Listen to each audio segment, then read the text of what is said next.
This conference will now be recorded. अद्य शनिवासरः अथवा मन्दवासरः मार्गशीर्ष शुद्ध पंचमी दिनांक 19 डिसेंबर 2020 महानिदान मधुकोष्टिका अंतकंदर्प शंखं चक्रं जलौकान् ददतमृतघटं चारुदौर्भिश्चतुर्भिः सूक्ष्मस्वच्छातिहृद्यांशुकपरिविलसन् मौलिनं भोजनेत्रं कालाम्भोदोज्ज्वलाङ्गं कटितकटितसच्चारुपीताम्बराढ्यं वन्दे धन्वन्तरिं तं निखिलगदवनप्रौढदावाग्निलीलम् प्रौढदावाग्निलीलम् ब्रह्मणो हि समारब्धा मात्रेयाद्येषु पूजिताम् अस्मदाचार्यपर्यन्तां वन्दे गुरुपरम्पराम् आयुर्वेदरत्नवन्दे माधवाख्यं महागुरुम् आयुर्वेदामृतं सर्वं शिष्येभ्यो यः प्रदत्तवान् द्रष्टा ज्ञानी दृष्टकर्मा कृतकर्मा तथैव च अध्यापको विश्वश्रेष्ठो महान् संशोधकस्तथा गुणैरेतैः समुदितैः यत्कार्यं ततनोति सः समृद्ध्यर्थं हि कार्यस्य वयं प्रयतामहे सरस्वत्यै नमो यस्याः प्रसादात् पुण्यकर्मभिः बुद्धिदर्पणसङ्क्रान्तं जगदध्यक्षमीक्षते आत्रेयं प्रथमं वन्दे आयुर्वेदजगद्गुरुम् आयुर्वेदामृतं सर्वं गृहीत्वा हि सुरेश्वरात् अग्निवेशादिकेभ्यो यत्र यच्छति सत्तमः प्रथमं तन्त्रकर्तारम् अग्निवेशं नमाम्यहम्।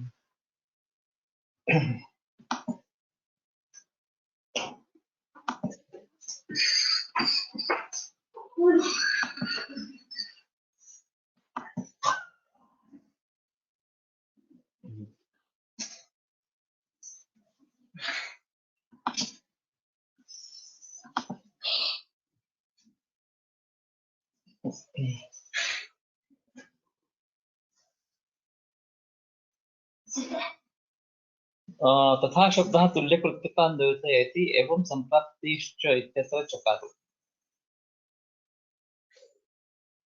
तर्हि तथा शब्देन एवं च शब्देन च गौणत्वं सूच्यते। निदानं पूर्वरूपाणि रूपाणि एतानि खलु रोगविज्ञानानि भवन्ति। सम्प्राप्तिः उपशयाः अपि भवति सम्प्राप्तिरपि भवति किन्तु तेषां गौणभावः अत्र द्योतितः। रोगाणां तच्च निदानं सन्धिकृष्टविप्रकृष्टभेदेन द्विधा भवति। सन्धिकृष्टेन यथा वातादय कुपिता ज्वरादिरोगमुत्पादयन्ति विप्रकृष्टेन यथा हेमन्ते दिशतु श्लेष्मा वसन्त च प्रकृत्यति तथा आहारादिरपि तत्र कटुकाम्बदध्यादिकं पित्तज्वरस्य पूर्वरूपं यथा जरस्य एव आलस्यादयः रूपं यथा स्वेदावरोधः इत्यादि। तो ये प्रत्येक के उदाहरण देते जा रहा है। अगमक क्षोभ काठिन्य मृदुतोष्मणाम तत्र तत्रांगे तास्तास्युर वेदना चला इत्यादि वातज ज्वर के रूप है। अपशय यथा वाता स्नेहन मर्दनादि न उपशांता उपलभ्यते स उपशय इत्युच्यते। संप्राप्तिर्यथा, लेकिन ये वात के दोष के बारे में बताया है, एक्चुअली रोग के बारे में उदाहरण देते थे ज्यादा अच्छा रहता। यथा दुष्टिन इत्यादि लक्षणानि दोनों एकेनैव रोगनिश्चये अन्येषाम् उपादानं व्यर्थम् उच्यते भिन्नप्रयोजनत्वात् नान्यतरवैर्यर्थम्। तो एक से भी अगर व्याधि का ज्ञान हो जाता है, बाकी जो ज्ञानोपाय है उनका उपादान व्यर्थ है क्या, इस प्रकार के सवाल पूछते हैं, उत्तर देते हैं नहीं, व्यर्थ नहीं है। भिन्न प्रयोजनत्वात् प्रयोजन अलग होने के कारण न अन्यतर वैयर्थम, किसी दूसरे विज्ञानोपाय का भी वैयर्थ इस प्रकार का नहीं है। तच्च यथा निदानेन अधिगतस्य व्याधेः तत्परिवर्जनम् उक्तं च सुश्रुते संक्षेपतः क्रिया एव न निदान परिवर्जन। तो निदान से अगर व्याधि का ज्ञान हो जाता है तो उस निदान को टालना ये उससे प्राप्त हो जाता है। संक्षेपतः क्रिया एव निदान परिवर्जन। पूर्वरूपेण व्याधेः विशेषज्ञायनं जायते यथा अक्षरके हरिद्रवर्णं रुधिरं च मूत्रं विना प्रमेहस्य पूर्वरूपैः यौमुत्वे तन्न वदेत् प्रमेयं रक्तस्य तस्य हि स प्रकोपः। तो ये पूर्व रूप से विशेष ज्ञान व्याधि का होता है, प्रमेह है या रक्तपित्त है। तथा अधिगतस्य व्याधेः तत्रोक्त क्रियाक्रमश्च लक्ष्यते उक्तं च ज्वरस्य पूर्वरूपे लघुशनम् उपतर्पणं वा। जिस व्याधि का ज्ञान हो गया, अधिगत व्याधि है, तत्रोक्तः क्रियाक्रमश्च लक्ष्यते, तो वहां जो चिकित्सा बताई गई है इस अवस्था में, पूर्व अवस्था में अगर ज्वर प्रतीत हो जाता है तो लंघन करना है वगैरह वगैरह लघुशनम् उपतर्पणम्। तथा च सुश्रुते वातिक ज्वर पूर्व रूपे घृतपान, और वातिक पूर्व रूप है तो घृतपान करना है। तथा च साध्यासाध्यत्वमपि ज्ञायते उक्तं च शरके पूर्वरूपाणि सर्वाणि जरोक्तानि अतिमात्रया यं विशन्ति विशत्यान्नं ज्ञानं मृत्युर्ज्वरपुरस्सरः अन्यस्यापि च रोगस्य पूर्वरूपाणि यन्नरं विशन्त्यनेन कल्पेन तस्यापि मरणं ध्रुवम् इति। ये सभी मधुकोश टीका में आया ही है। रूपेणापि च व्याधेः सुखसाध्यत्वं कृष्णसाध्यत्वम् असाध्यत्वं च ज्ञायते। यथा अल्परूपः सुखसाध्यो व्याधि मध्यरूपः कृष्णसाध्यः सम्पूर्णरूपस्तु असाध्यः। तथा च सुखसाध्यलक्षणे चरकः हेतवः पूर्वरूपाणि रूपाणि अल्पानि यस्य वे न च तुल्यगुणदोषः दोषो न दोषः प्रकृतिर्भवेत्।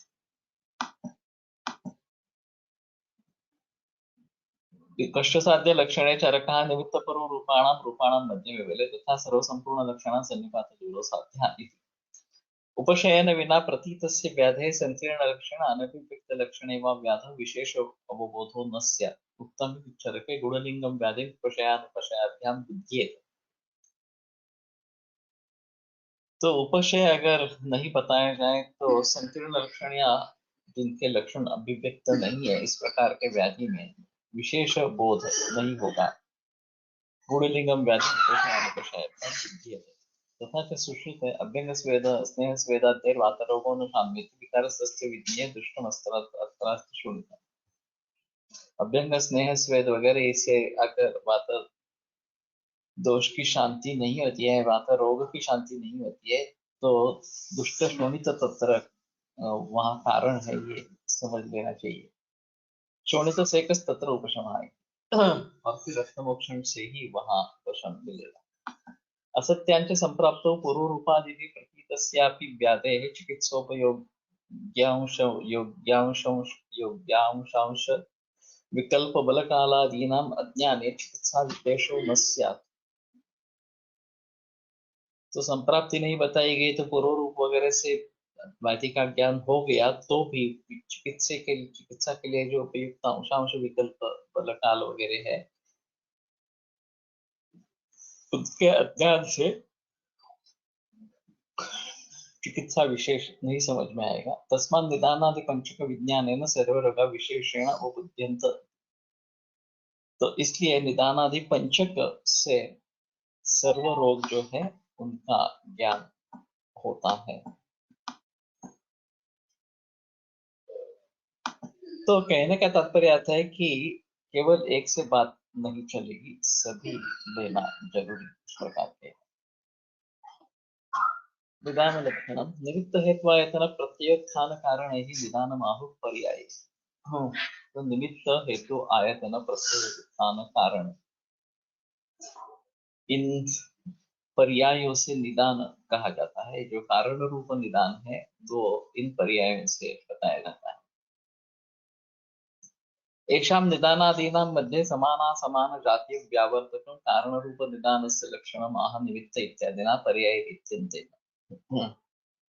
तभी जो पांच भाव बताए निदान पूर्व रूप रूप उपशय और संप्राप्ति, इन पांचों में से इन निदानादीनां मध्ये समान असमान जातीय व्यावर्तक, समान जातीय और असमान जाति इनमें फर्क करने वाला, इनमें एक दूसरे से अलग पहचान देने वाला कारण रूप जो निदान है उसका लक्षण बताते हैं निमित्त इत्यादि ना पर्याय विद्यन्ते।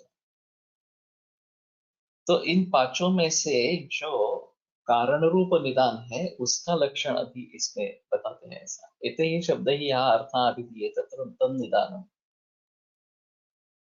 इन शब्दों से जो अर्थ प्रतीत होता है, जिस अर्थ का ज्ञान होता है वो निदान है। यथा बुद्धिरुपलब्धि ज्ञानम इति अनर्थांत, जैसे कि बुद्धि उपलब्धि और ज्ञान ये अर्थांतर नहीं है, अनर्थांतर। तो एक ही अर्थ को स्पष्ट करने वाले हैं। तो संस्कृत भाषा में और बाकी भी भाषाओं में इस प्रकार के पर्याय काफी मात्रा में दिए जाते हैं। जल, तोय, सलिल, अप वगैरह वगैरह से जल के पर्याय इस प्रकार के, उसी प्रकार से निदान के ये सब पर्याय इस प्रकार के हैं। तो जहां जिस शब्द का प्रयोग हो उसका अर्थ वहां पे क्या है ये समझ लेना बहुत जरूरी इस प्रकार का रहता है। अब ये जो विभिन्न पर्याय इनका प्रयोग किया जाता है उसके कुछ कारण है। एक तो कारण ऐसा है कि हर एक शब्द की एक अपनी खासियत होती है, उसकी एक अलग व्युत्पत्ति होती है, और उस व्युत्पत्ति के आधार पर कुछ अलग जानकारी हमें मिल सकती है। हाँ, ज्वर रोगवती पापमा मृत्यु रोजोशनोन्तका वगैरह वगैरह इस प्रकार के ज्वर के पर्याय इस प्रकार के बताए गए। तो ओजोशन एक उसका पर्याय है, पापमा है वगैरह वगैरह इस प्रकार से रोगपति है। तो इन सभी शब्दों से, पर्यायों से हमें काफी जानकारी मिलती है कि इसका नेचर, इसका स्वभाव इस प्रकार का है। इसी प्रकार ये निमित्त हेतुआयतन प्रत्युत्थान कारण ही निदान आहु पर्याय। ये जो निदान के बारे में पर्याय इतने सारे बताए गए, उतने उसमें से अर्थों की विविध छटाएं सामने आ जाती है। ये एक अहम चीज है। वृत्तों में बिठाने के लिए भी एक अहम चीज होती है कि इसका जब खास करके काव्य में प्रयोग करना है तो काफी वृत्त वगैरह होते हैं, और अक्षर वृत्त, मात्रा वृत्त इस प्रकार से। और कहीं कहीं वो शब्द पर्टिकुलर वृत्त में ही बैठता है, दूसरे वृत्त में बैठता नहीं है, बैठने में काफी दिक्कत इस प्रकार की होती है। तो फिर उसका पर्याय जो वहां पे फिट हो सकेगा वो वहां पे करते हैं, और ये एक बेहतर तरीका इस प्रकार का रहता है। जब मैंने फणसळकर जी के ऊपर काव्य लिखा तो फणसळकर ये 6 अक्षर है, सभी लघु है।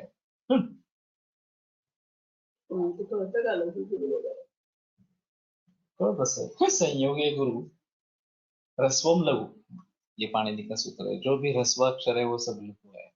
आगे संयोग होगा तो उसको गुरुत्व आ जाता है, और दीर्घ जो है वो वास्तव ही गुरु इस प्रकार के रहेंगे।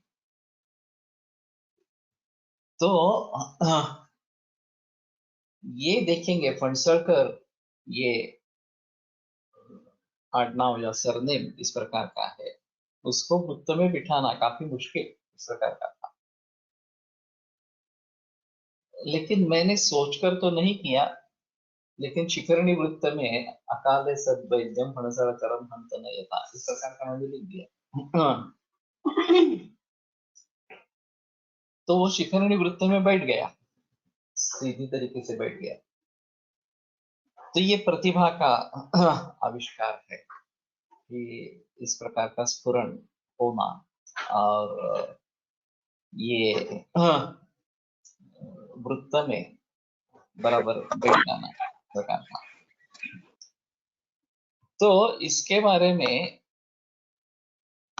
सिर्फ ऐसा नहीं है कि ये वृत्त में बिठाने के लिए ही करते हैं, उस शेड को अगर व्यक्त करना है पर्याय नाम से तो फिर उसका प्रयोग किया जा सकता है। कोलटकर जी ने इसके काफी अलग ढंग से प्रयोग किए हैं। एक ही शतावरी अगर अभीरु नाम से प्रयोग में लाई जाती है तो वो भय दूर करने का काम करती है। वही शतावरी पीवरी नाम से प्रयोग में हम लाते हैं तो वो शरीर पुष्ट करने के हिसाब में काम में आती है। धीरा गुरुचि, ये चक्रलक्षणी का धीरा इस प्रकार का धीरा एक पर्याय शब्द है। तो जब धैर्य देना है तो धीरा नाम से गुरु जी का प्रयोग करें। तो इस प्रकार से पर्यायों का हम इस तरीके से प्रयोग कर सकते हैं, ये एक अहम चीज इसमें रहेगी। और विभिन्न अर्थों के शेड्स उसमें से निकल आते हैं, ये उसका अहम फायदा इस प्रकार का है। तो बुद्धि उपलब्धि ज्ञानम ये सब पर्याय शब्द बुद्धि के इस प्रकार के हैं। क्या अनर्थांतर ननु किम मिलिते ही एक एक शोभा। तो ये सब मिलकर जो कारण रूप निदान है उसका बोध कर देते हैं, या अकेले अकेले भी कारण रूप निदान का बोध कर देते हैं। नाद्य, तो पहला जो विकल्प है कि सभी मिलकर कारण रूप निदान का बोध कर देते हैं, तो वो नहीं पॉसिबल। एकार्थाभिधायनाम शब्दानाम मिलितानाम अप्रयोगात्। जो एक अर्थ बोलने वाले स्पष्ट करने वाले शब्द है वो उनका मिलित प्रयोग नहीं है, सभी एक साथ प्रयोग ऐसा नहीं है।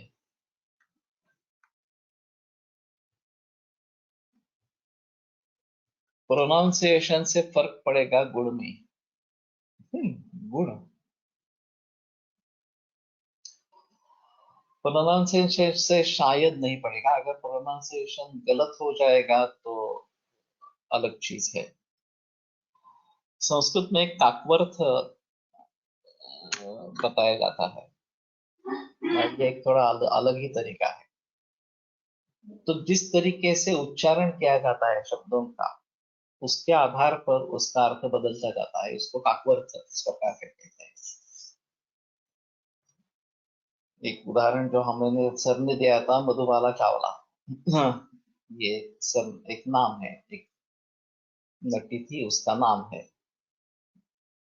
अब इसी में प्रश्लेष करके अगर ये अलग अलग तरीके से उच्चारण करेंगे, मधु बाला चावला इस प्रकार, मधुबाला चावला इस प्रकार,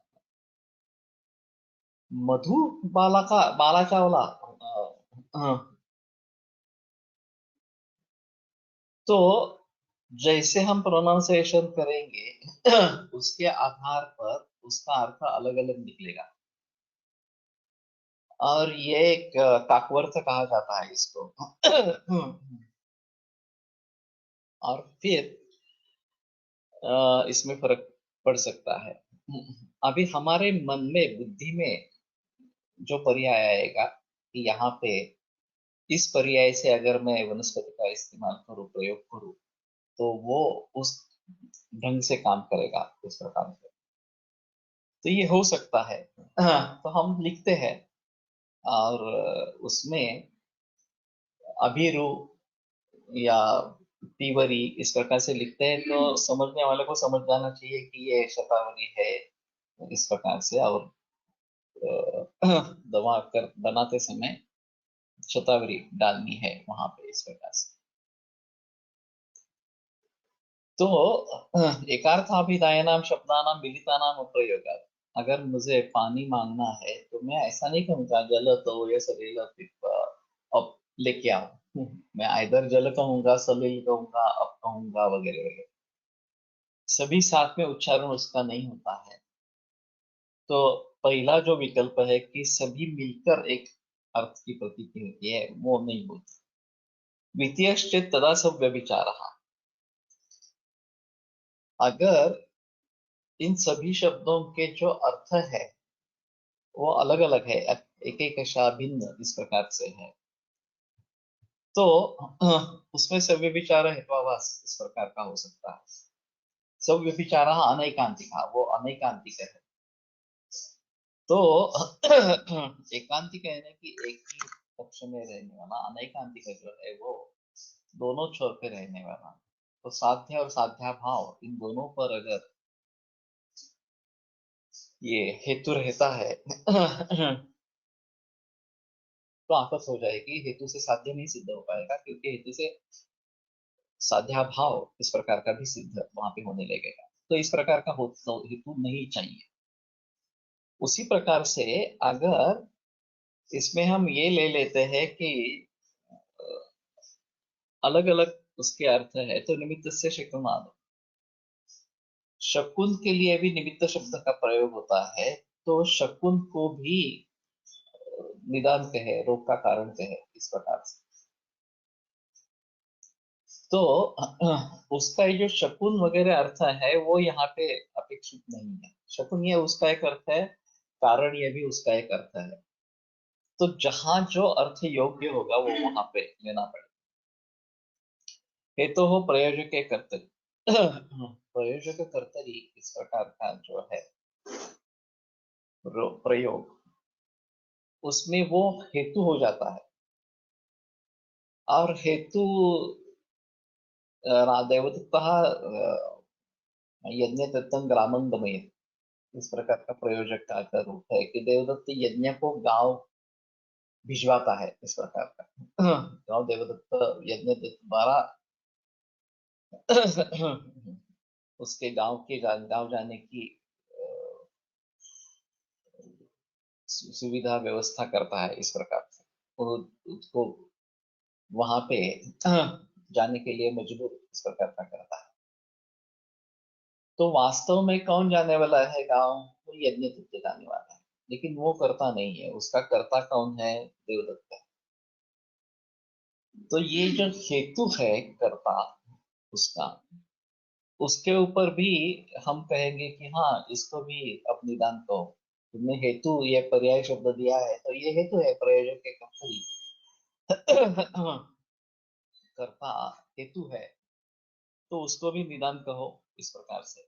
आयतन, आयतन से स्थाने, आयतन अगर हम बोलते हैं कि रोग का कारण है,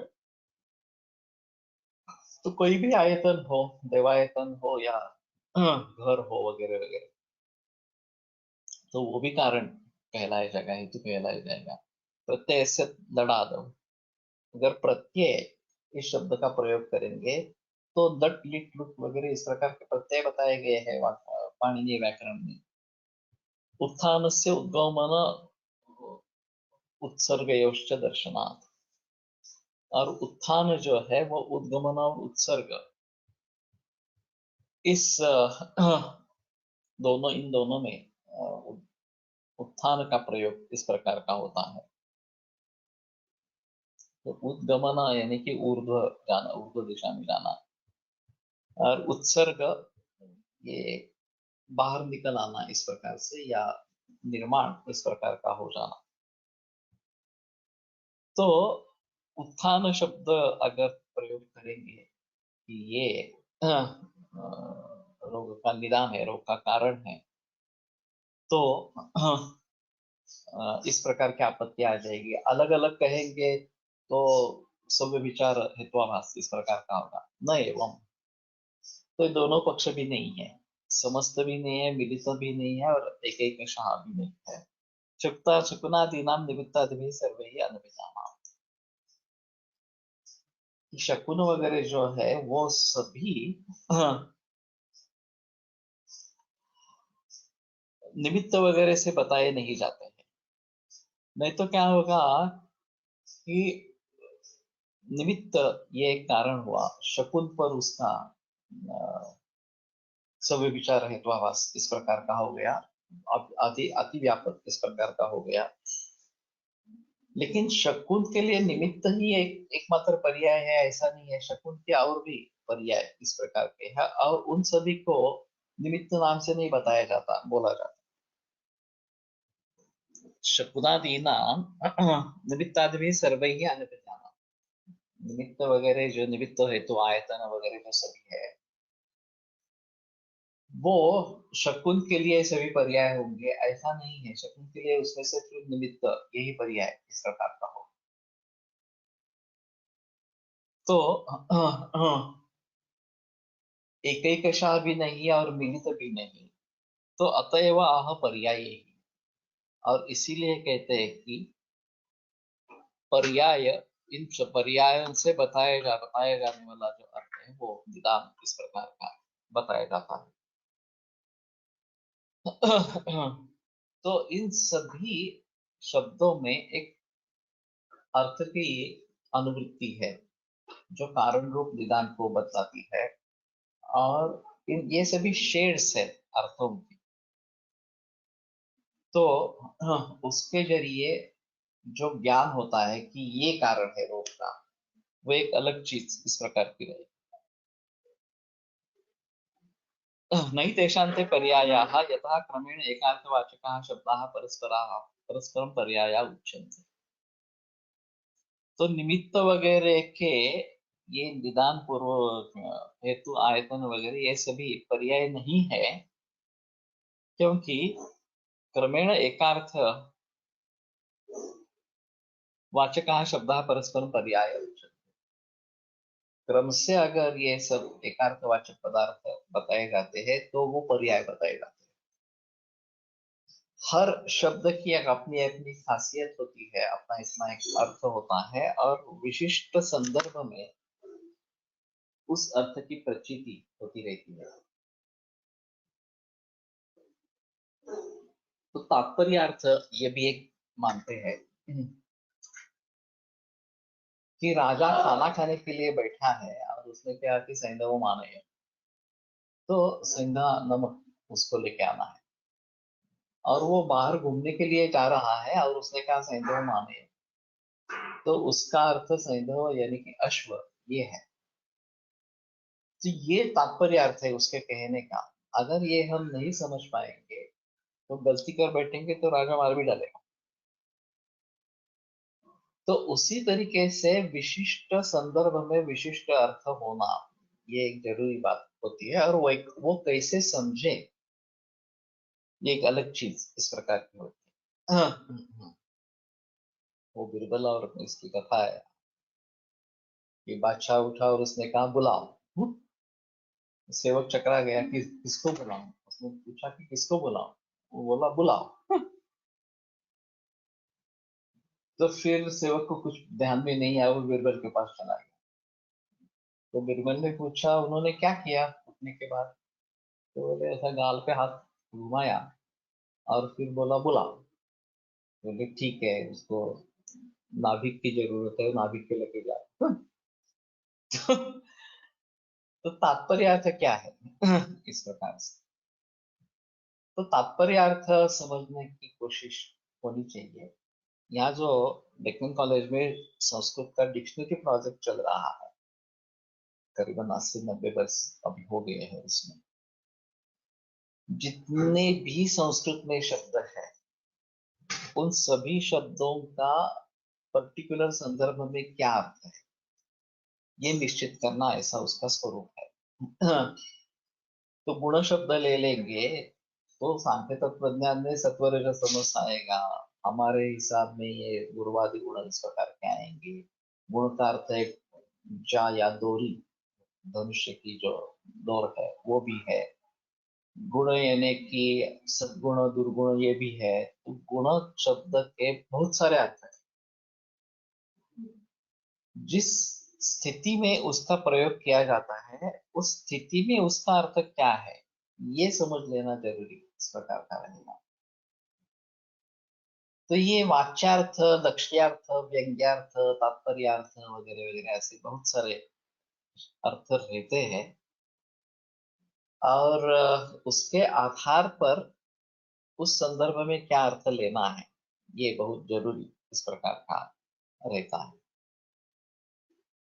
इसके बारे में बहस इस प्रकार की हो सकती है कि क्या अर्थ यहाँ पे अपेक्षित इस प्रकार का है। हम्म। तस्मान् निमित्तादि शब्द ही पर्याय अभिधीयमानत्वं विधान। तो व्याख्या क्या है कि शब्दादि निमित्तादि जो शब्द है, जो पर्याय है, उनसे कहे जाने वाली बात ये निदानत्व है, कारणत्व है इस प्रकार से। हाँ, तो ये लक्षण कर दिया। आगे चलकर रोगोत्पादक हेतु निदानम ये व्याख्या, और सेति कर्तव्यता को रोगोत्पादक हेतु निदानम ये दूसरी व्याख्या, इसके बारे में बहस होने वाली है। लेकिन निमित्तादि शब्द ही पर्यायी अविधेयमानत्वं निदानत्वं, ये व्याख्या यहाँ पे करती। एतच्च पर्याय कथनम शास्त्रे व्यवहारार्थम। तो पर्याय कथन जो है वो शास्त्र में व्यवहार के लिए है। जैसे मैंने कहा कि हाँ, सिर्फ व्यवहार के लिए भी नहीं होता है ये। तो कौन सा शब्द कहाँ पे परफेक्ट है, वही अच्छा है वहीं पे, ये भी एक सोचने की बात इस प्रकार की होती है। और टीकाकार उसके बारे में बहस करते रहते कि यही शब्द यहाँ पे क्यों इस्तेमाल किया, क्यों उसका प्रयोग किया, और वही योग्य शब्द किस प्रकार से है। और कई बार हम ये ढूंढने की कोशिश करते हैं कि अच्छा सही शब्द जो हम अर्थ बताना चाहते हैं वो व्यक्त करने वाला कौन सा सही शब्द यहाँ पे होगा। थिसॉरस ये जो कंसेप्ट है ये इसी के आधार पर है। डिक्शनरी तुम्हें मीनिंग देती है, लेकिन थिसॉरस उस तरीके के शेड्स बताने वाले अन्य शब्द दे देते हैं। तो तुम्हारे मन में क्या है, कौन से प्रयोग शब्द का प्रयोग करना है, ये हम सोच सकते हैं। और फिर जो योग्य शब्द वहां पे होगा उसका प्रयोग वहां पे कर सकेंगे। तो भाषा एक अच्छा माध्यम है अपने विचार व्यक्त करने का, और इसमें शब्दों का चयन होना और योग्य स्थल पर योग्य शब्द का प्रयोग होना, नहीं तो गलत सहमियां उससे निर्माण हो सकती है, और ये अच्छा नहीं है। तो अगर अच्छा वाङ्मय हम लिखना चाहते हैं तो हमारे पास शब्दों का ज्ञान भंडार होना चाहिए। नवसर्गगते मागे नव शब्दों न विद्यते, ये माघ काव्य के बारे में बताया जाता है कि नव सर्ग पढ़ने पर एक भी नया शब्द नहीं रहेगा, इतने नए नए शब्दों का प्रयोग माघ ने किया। तो उस प्रकार से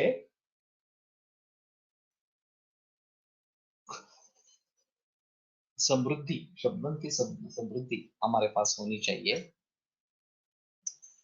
तो ही ये बेहतर इस प्रकार का है। तो केवल व्यवहार के लिए नहीं है, जैसे मैंने बताया वृत्तों में भी बैठने के लिए भी है, और जैसे विविध शेड्स जो उसमें बताने हैं, अर्थों के अर्थों की विविध छटाएं जो बतानी है उसके हिसाब से भी अच्छा है। इदंतु संक्षेपतः लक्षणम सेति कर्तव्यतात्म रोगोत्पादक हेतु निदान।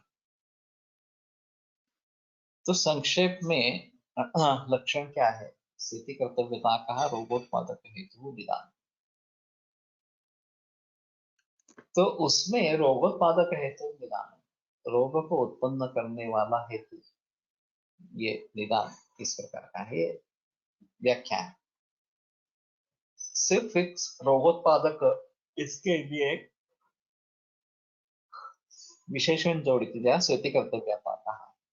तो इति कर्तव्यता सहिता यथा स्यात् तथा, ये इस प्रकार का समास बन गया। तो इति कर्तव्यता से युक्त जिस प्रकार से हो उस प्रकार का रोगोत्पादक हेतु, उस प्रकार का रोग को उत्पन्न करने वाला कारण रोग निदान इस प्रकार का है। यन्मते दोषेति कर्तव्यता रूपा संप्राप्ति दृश्यते तन्मते संप्राप्ति विदासार्थम सेति कर्तव्यता कहा इति पदम तस्या दोषेति कर्तव्यता रूपाया इति कर्तव्यतांतरा भावात्। तो पलटकर सर कहा करते थे कि ये घाट सेक्शन है,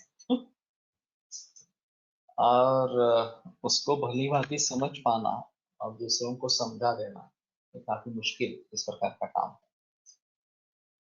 और उन्होंने एक उदाहरण बताया था कि कोई ऐसा ही छात्र था, मामूली छात्र था,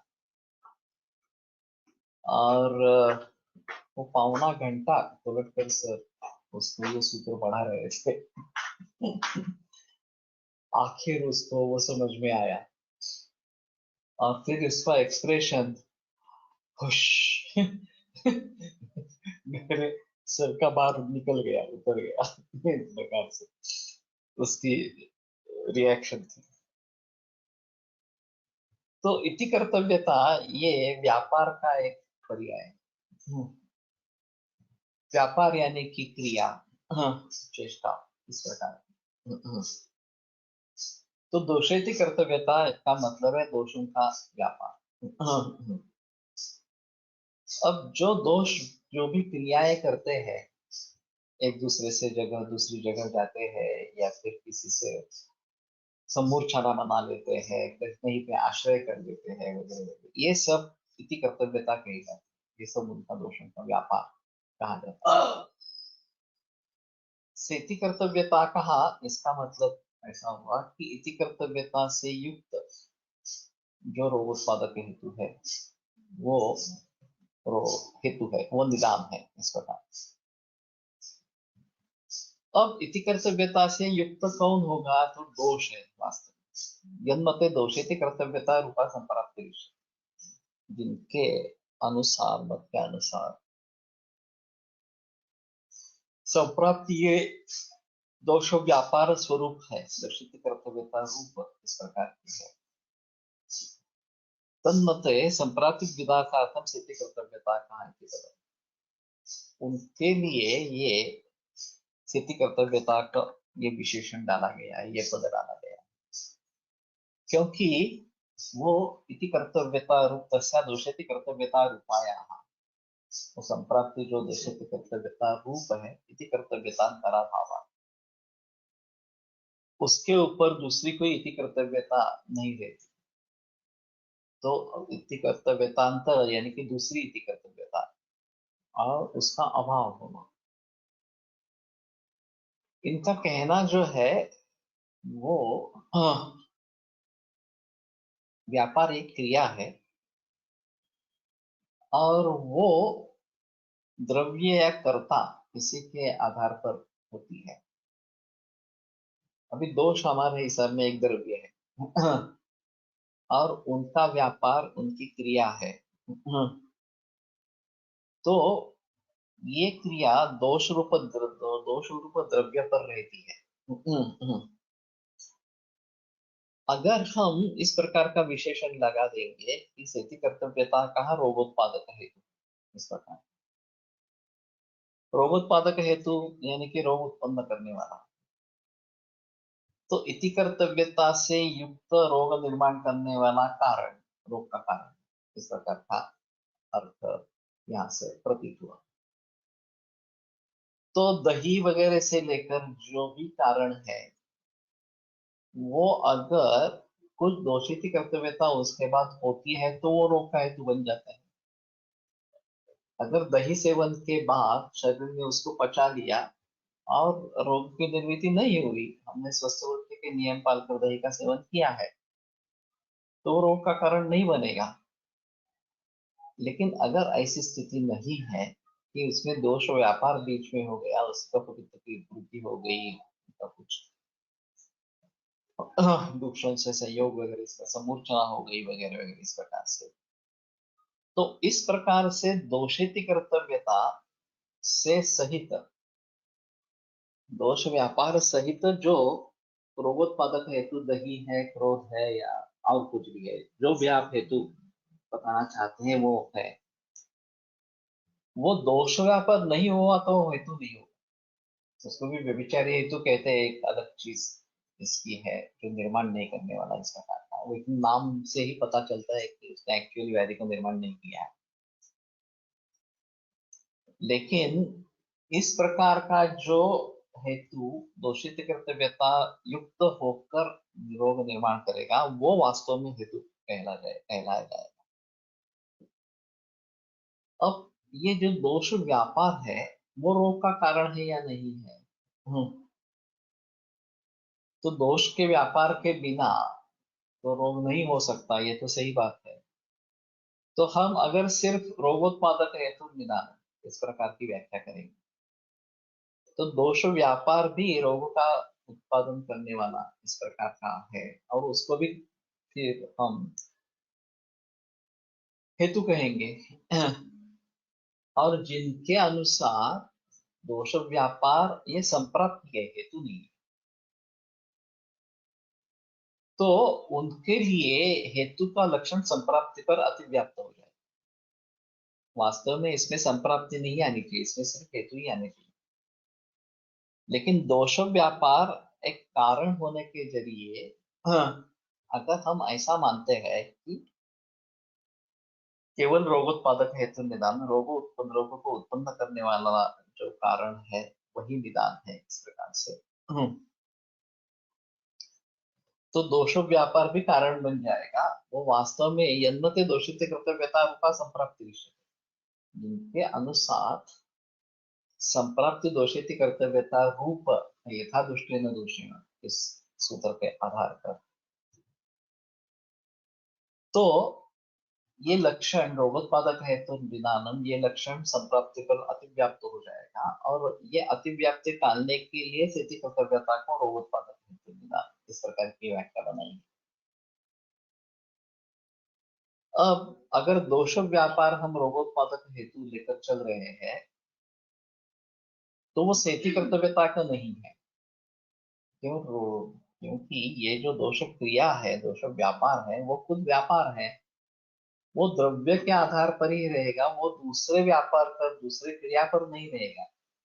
उसको अगर स्थिति कर्तव्यता इस प्रकार का कहना है तो उसके लिए अलग व्यापार हमें ढूंढना चाहिए, होना चाहिए कि इस व्यापार से युक्त दोष व्यापार रोग का कारण है। इस प्रकार से तस्या दोषेति कर्तव्यता रूपाया इति कर्तव्यतांतरा भाव, व्यापार व्यापार पर नहीं रहे।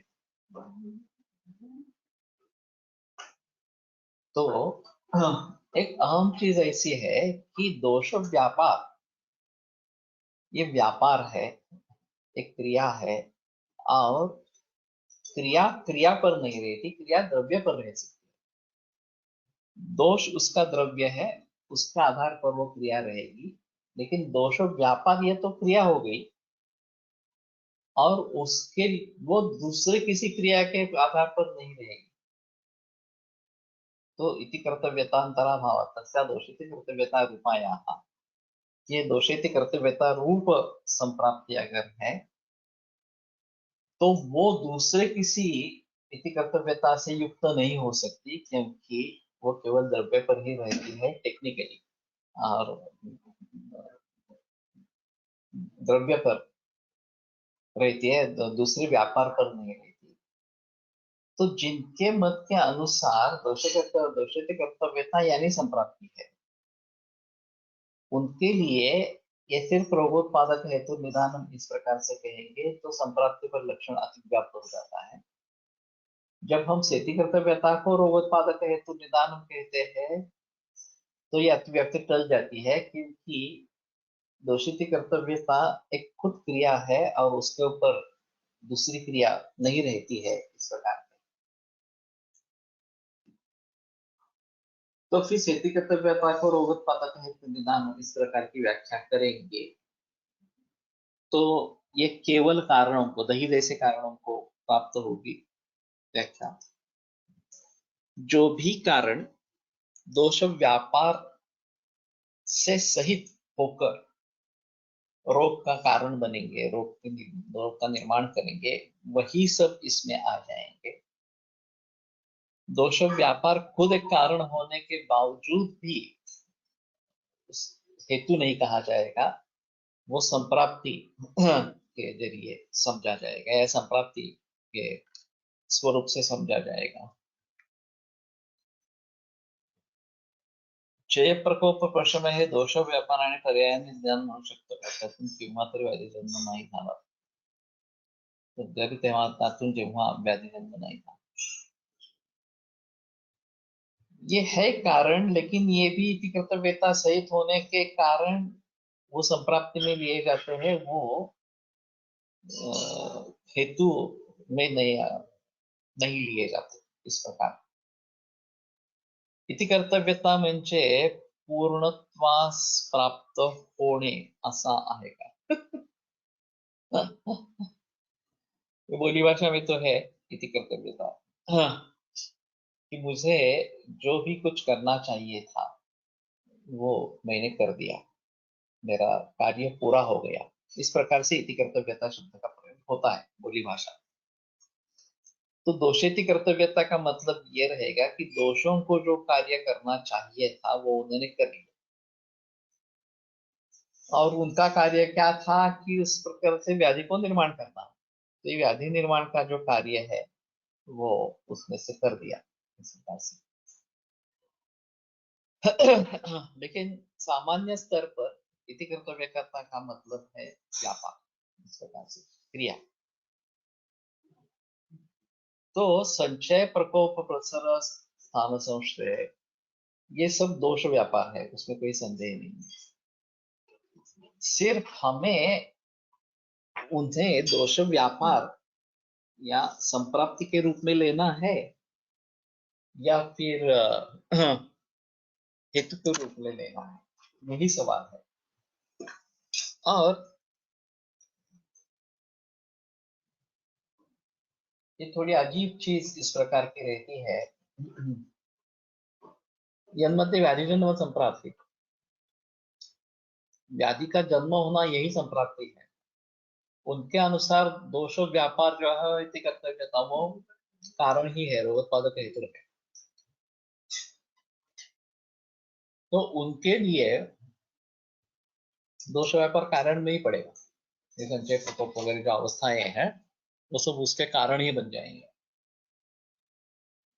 जो व्यक्ति इनको संप्राप्ति के रूप में लेना चाहते हैं, उनके लिए इति कर्तव्यता को रोगोत्पादक हेतु निदान ये व्याख्या रहेगी। दोष व्यापार निरंतर चालणारी क्रिया असणार, मग जर ते विकृत असेल तेव्हा त्याला इति कर्तव्यता म्हणावे।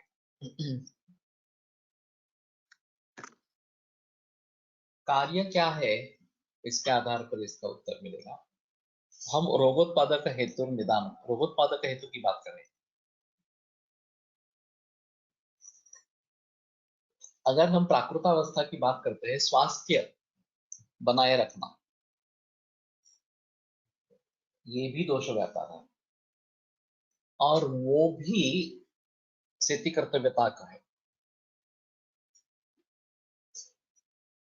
कि जो भी हमने सही ढंग से खाना खाया, सही मात्रा में खाया, सही समय पे खाया वगैरह वगैरह,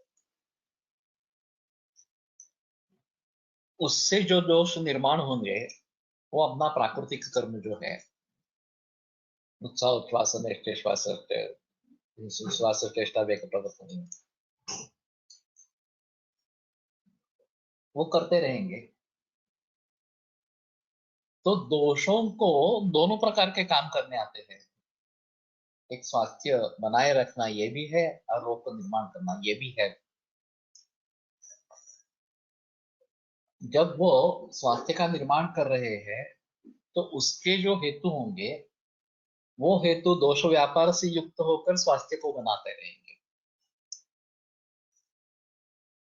और जो उसमें से हम डल जाएंगे और जिसका सेवन नहीं करना चाहिए वो कर रहे हैं, जिसका करना चाहिए वो कर नहीं रहे हैं, इस प्रकार से।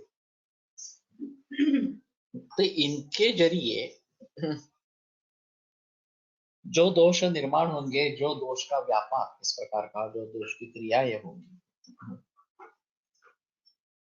वो रोग को उत्पन्न करेगी। ये बात समझ लेना जरूरी है कि ये इति कर्तव्यता शब्द जो है वो दोनों तरीके से प्रयोग में आ सकता है। स्वास्थ्य निर्माण करना ये भी दोषों का कार्य है, वहां भी उनकी इति कर्तव्यता हो जाए। रोग निर्माण करना ये भी दोषों का कार्य है और इसमें भी उनकी इति कर्तव्यता हो जाती है। सिर्फ वो किसका कारण बन रहा है, स्वास्थ्य का कारण बन रहा है दोष व्यापार या रोग का कारण बन रहा है, इसके आधार पर हम उसको किसका हेतु कहेंगे, ये बात निर्भर रहेगी। कहने का तात्पर्य अर्थ इतना ही है कि दोष व्यापार खुद एक कहे तो कारण है, रोग के निर्मित का या फिर स्वास्थ्य के निर्मित का। और सिर्फ हम रोगोत्पादक हेतु निदान इस प्रकार की व्याख्या करेंगे तो दोष व्यापार निदान में समा जाएगा। हाँ। और कुछ लोगों के अनुसार ये निदान में समाविष्ट नहीं होना चाहिए, ये संप्राप्ति में समाविष्ट होना चाहिए। तो हमारा लक्षण जो है रोगोत्पादक हेतु निदान, ये निदान को भी लागू है और संप्राप्ति को भी लागू है। अतिव्याप्ति दोष आ जाएगा। तो अतिव्याप्ति दोष टालने के लिए हाँ कर्तव्यता कहाँ पे ये पद डाला गया। और दोष व्यापार खुद व्यापार होने के जरिए उसके साथ दूसरी इति कर्तव्यता नहीं है, ये टेक्निकली पॉसिबल नहीं है, ऐसा उनका कहना है। इति कर्तव्यता जो है वो द्रव्य के आधार पर ही रहेगी, वो किसी व्यापार पे दूसरे क्रिया पे नहीं रहेगी इस प्रकार से। और इसलिए जिनके मतानुसार दोषित कर्तव्यता संप्राप्ति है, उनके हिसाब से संप्राप्ति पर होने वाली अतिव्याप्ति टालने के लिए स्थिति कर्तव्यता को रोगोत्पादक हेतु निदान इस प्रकार की व्याख्या बताई गई है। जिनके मत के अनुसार व्याधिजन्य संप्राप्ति है, दोषित कर्तव्यता संप्राप्ति का हिस्सा नहीं है, उनके लिए दोष व्यापार या दोषित कर्तव्यता ये हेतु में ही समान है। ये संदेह नहीं है कि दोषित कर्तव्यता कारण है, इसमें संदेह नहीं है, लेकिन उसको संप्राप्ति में पकड़े या निदान में पकड़े, इतना ही संदेह इसके बारे में है। और तस्या दोषित कर्तव्यता रूपाया इति कर्तव्यता अंतराभाव, दोषित कर्तव्यता रूप होने के कारण उसके साथ में दूसरी इति कर्तव्यता इस प्रकार की नहीं रहती है।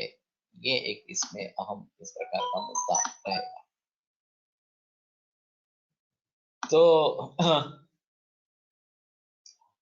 काफी मुश्किल है, मैं भी समझता हूँ, लेकिन जितने अच्छे तरीके से समझा सकूं उतना मैंने समझाया है। फिर भी अगर आपको इसमें संदेह है तो पूछ सकते हो, उसमें कोई प्रॉब्लम नहीं। मराठे गुरु जी कहा करते थे कि समझ में आना अपराध नहीं है, समझ में नहीं आना अपराध नहीं है, ध्यान नहीं देना अपराध है। तो अगर ध्यान ठीक से नहीं दे रहे हैं और उसके जरिए समझ में नहीं आ रहा, तो ये आपकी गलती है, आपका अपराध है। तो फिर से ध्यान देकर सुनो। अगर ध्यान देकर भी समझ में नहीं आ रहा है तो मुसीबत है, ठीक है, लेकिन जब तक समझ में नहीं आएगा तब तक करते रहना है।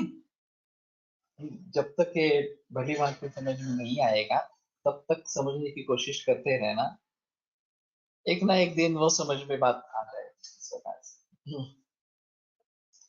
जब मैंने कोलटकर जी से पहली बार ये व्याख्यान सुना तो मुझे तो समझ में आ गया कि ठीक है, ये इति कर्तव्यता दूसरे इति कर्तव्यता पर नहीं रहती है वगैरह इस प्रकार से। लेकिन बाकी लोगों के समझ में ये आने के लिए काफी समय लगता है, ऐसा है। तो ये समानाधिकरण वगैरह वगैरह जो बातें ये व्यापकत्व सिद्ध हेत्वाभास में बताई जाती है,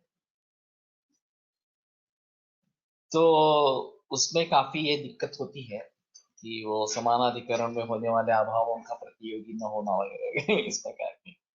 It is all in writing in introduction of Hetu Kosha elaborate discussion. We can read again and again. संधिकृष्ट विकृष्ट समजल्यावर हे जास्त चांगलं कळेल। संधिकृष्ट विकृष्ट असा कोई मतलब नहीं है यहाँ पे। संधिकृष्ट दोष प्रकोप और विप्रकृष्ट उसका कारण वगैरह ये हो सकता है थोड़ा सा, लेकिन वास्तव में क्रिया क्रिया पर नहीं रहती है। ये सबसे अहम मुद्दा है इसमें। और वो अगर भली भांति अगर समझ लेंगे, इनकी एक सिस्टम है द्रव्य गुण कर्म प्रकार की। और फिर जो व्यापार है वो किसी सजीव चीज का हो सकता है, निर्जीव का हो सकता है, वगैरह वगैरह इस प्रकार से। अगर यही प्रिंसिपल हम सभी जगह अप्लाई करने की कोशिश करेंगे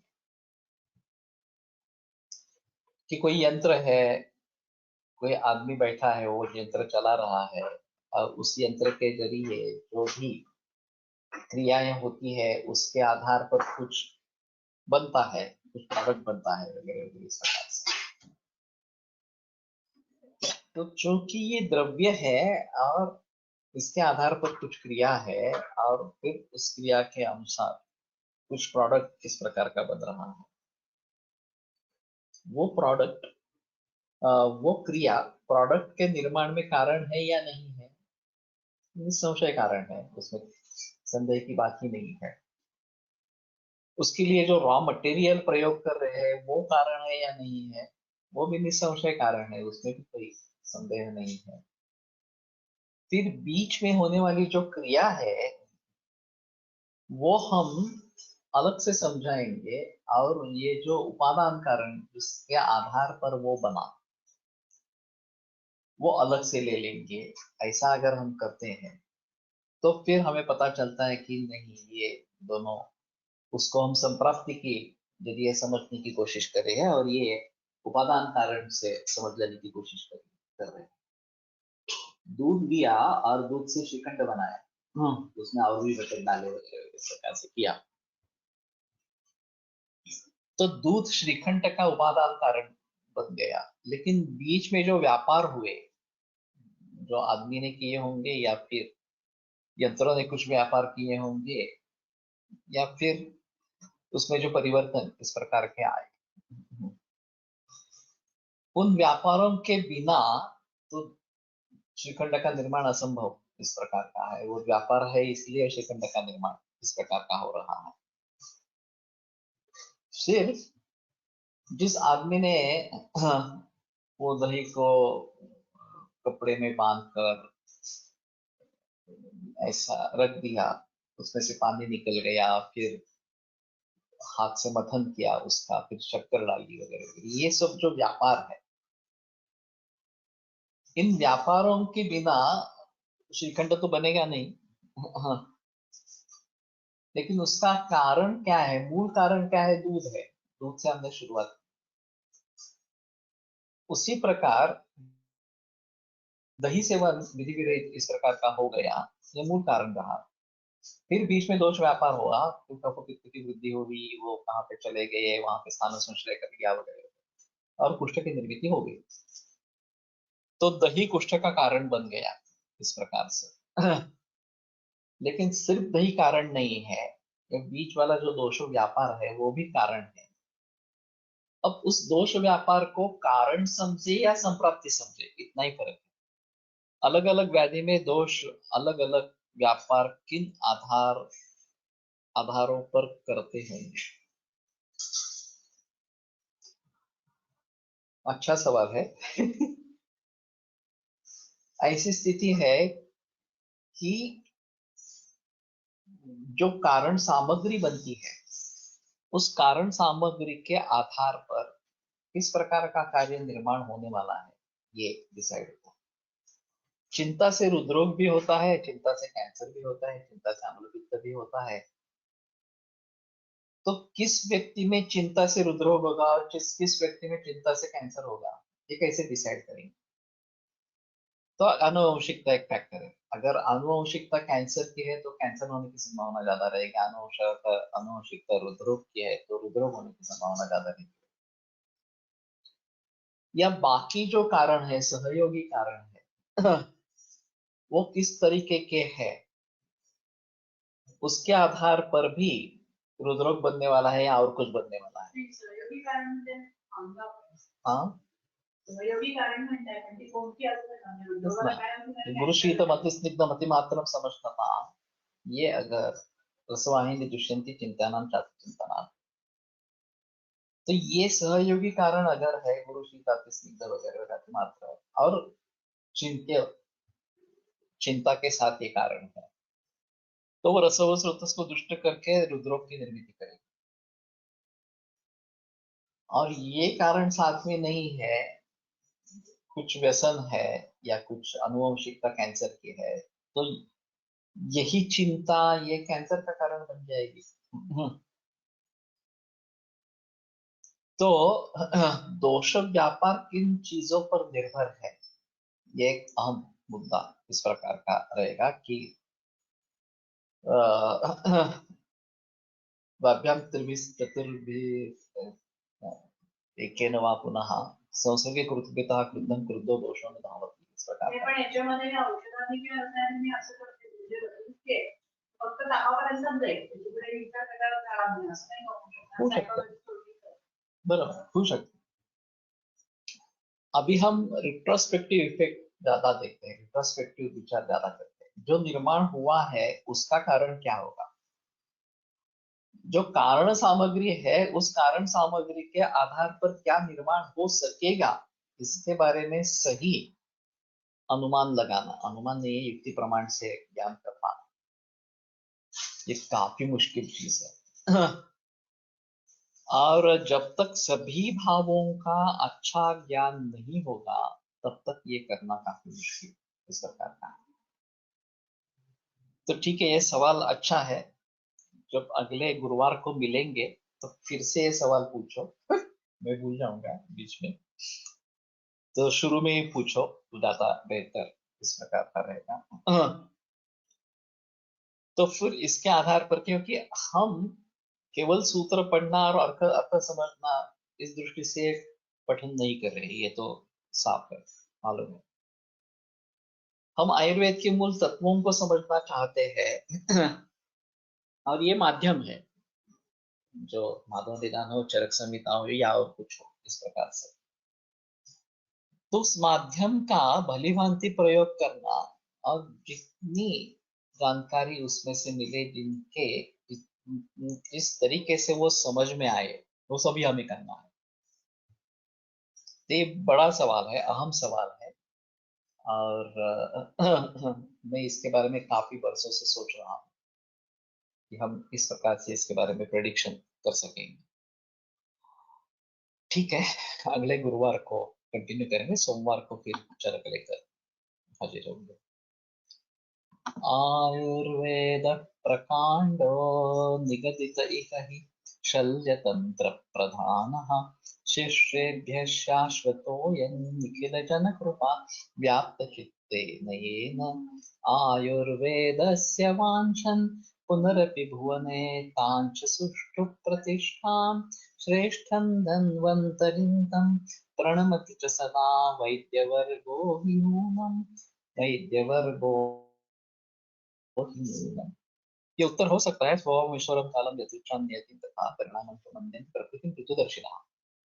तो पृथुदर्शी जो लोग हैं, व्यापकता से उसको देखने वाले हैं, तो निसर्ग को देखने वाले हैं या प्रकृति को देखने वाले हैं, वो अलग अलग तरीके से सोचते हैं, ऐसा वहां पे है।